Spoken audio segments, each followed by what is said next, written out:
Jamhuri ya Muungano wa Tanzania. Kazi iendelee. Majina naitwa Esther Isaac Yamo, ni mkazi wa kata ya Chome. Ninamsapoti kwanza rais wetu Mama Samia Suluhu Hassan kwa kuendelea kuitangaza Tanzania na vivutio vya kitalii. Sambamba na hayo, ninamsapoti pia mkuu wetu wa wilaya ya Same, Mheshimiwa Kasida Mgeni, kwa jambo hili zito, jambo hili la moto la Same Utalii Festival msimu wa 3. Kwenye huu msimu wa 3 kuna trip ya kuja Shengena. Shengena iko Chome. Shengena ni hifadhi ya asili. Kama unavyoona mandhari yetu, hakuna mtu uliopanda. Hii ni asili, ni zawadi Mwenyezi Mungu ametupa.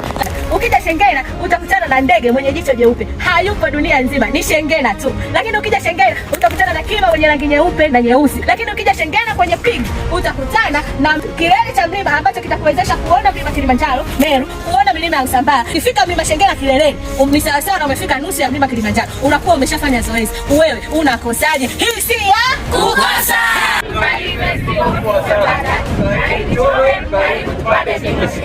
Nimeshukuru sana majukumu yangu kumkwaja umlima. Yona ukwe milana unyu ni vatio. Ndoni na unyu mukwe mfike. Milana mjima ni kwa deba bonge muhe.